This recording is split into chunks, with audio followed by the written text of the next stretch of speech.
two things to talk about, but obviously only be talking about the second one. Number one, the official in the game. We won't do any talking here about that. I don't want to answer any questions about that. I don't think it's professional. We'll do our talking with giving our feedback through the appropriate channels like we do. And the second part is, and we got to separate it, even though it's hard to sometimes, the performance and the game. It's a weird one because I feel really good about the performance.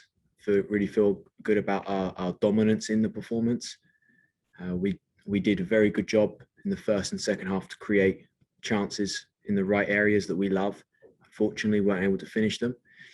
Credit to OL Reign. I think this is going to be a really hard place for teams to come and get anything when we play like we did today, and they managed to do that. And I think they deserve credit for that. Right, we are going to start off with Caitlin Murray. Mark, you guys had a lot of chances in the second half, a lot of headers going wide.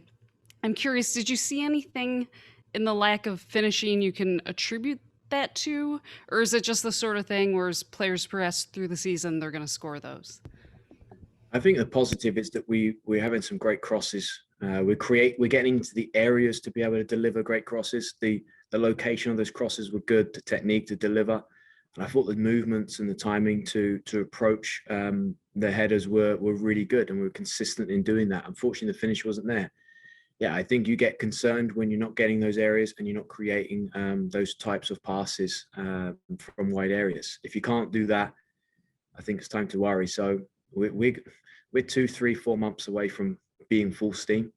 And while we're ahead of schedule, yeah, we got a long way to go to keep improving. And yeah, we're going to see us light it up and score a lot of goals at times, and we're going to see times where it doesn't quite happen. But we got to keep pushing. We got to keep improving on all areas. We want to create more quantity of those high quality chances, and feel confident our players will be able to finish them in the future. Next, we're going to go to Paul Panzer. Hey Mark, you mentioned the wide areas. It seemed like, especially the second half, you did a good job of getting the ball into those spots. Was that a halftime adjustment to make sure you got to those areas? No, I think it's just a different game at that point, Paul. You're 2-1 up. You're 2-1 up. You're going to defend a bit deeper, like Reign did. We're pushing for a goal. We're going to be more offensive with not just our positioning, but also when we were defending, we were really fast in defending and not letting them out. I think it's just the score line obviously changes. I wish it was tactics and this and that, but no, I think it's just a moment of the game.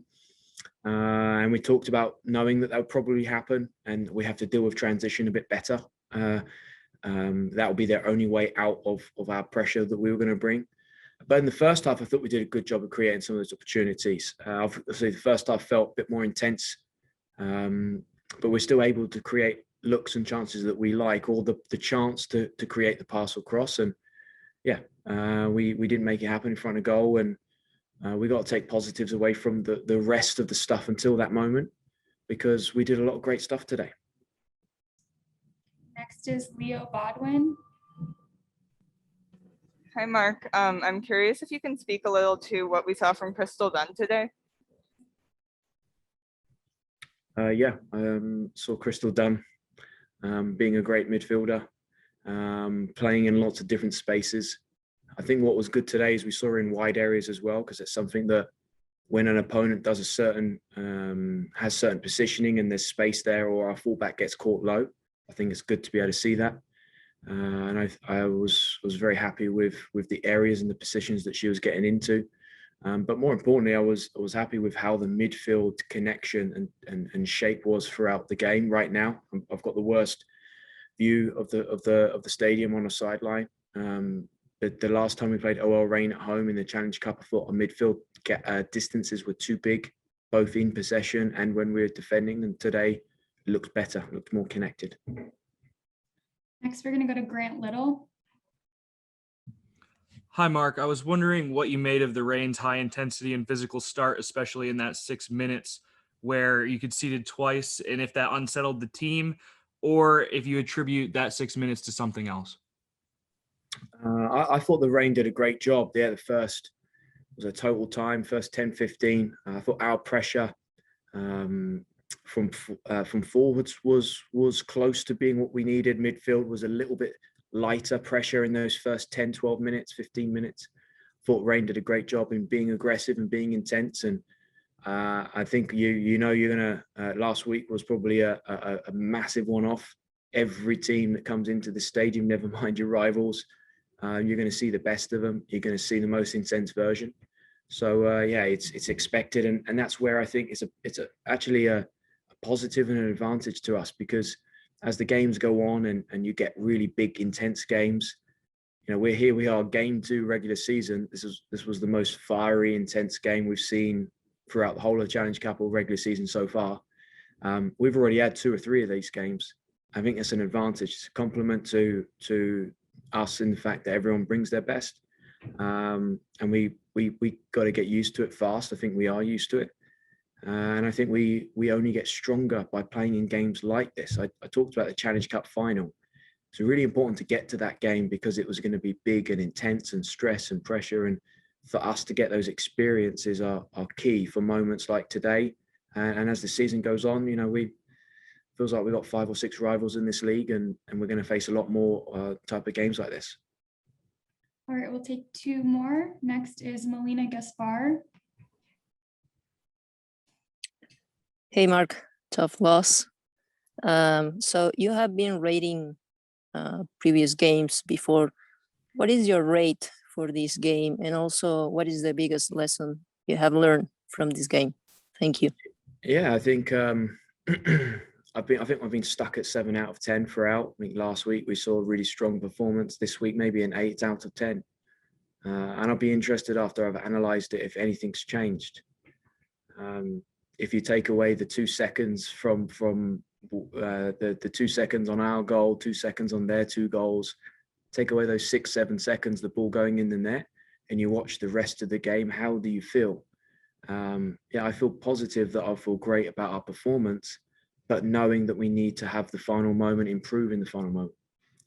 See, you don't win games by just playing well, but it is a part of the process. And over the long term, what I've always believed is when you're dominating and when you're performing and looking to grow and improve, the result, of course, is why we're here. And it's critical in every game for us because we're chasing big things.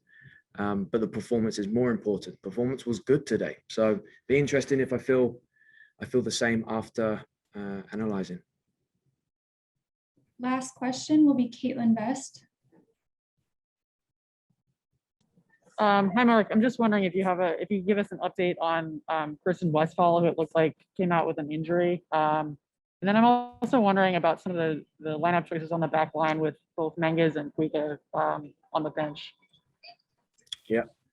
I think Kristen will be fine. A bit of a dead leg, so I feel positive that she'll be fine. I thought she had a fantastic performance against Pino today. And then on the ball was really important. Menges we could have played her last week. Might have been a bit early. She's fully cleared, but I just felt like she hasn't played enough. We'd had a kind of a weird schedule and hadn't given her enough 11v11s. She's really close. I think we could see her on this road trip we got. We absolutely will see her today. Could have put her in. It was strange with the subs. We had to have other changes. We wanted to give her minutes. And then Natu, I think after the Challenge Cup, it was clear that we had really a Challenge Cup final. We had pushed her a lot. She landed. She's got here. She's trained. She's had to deal with a lot, and we're playing her immediately in big games, big moments. I think it was very important last week that she had opportunity to rest. As I say that, Kristen Westphal is very important to us and has been training excellently. To play her last week seemed perfect opportunity after how she's performing. Her performance last week was exceptional. There's no way that she wasn't going to start this week after playing like that.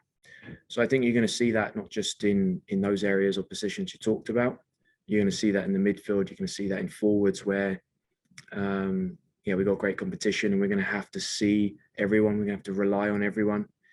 and we got 3 games in 7 days. We wake up at 4 or 5 a.m. tomorrow to fly to Orlando before playing Wednesday, then fly to New Jersey. Probably the worst type of scheduling I've seen in 9 years, and that's going to be tough.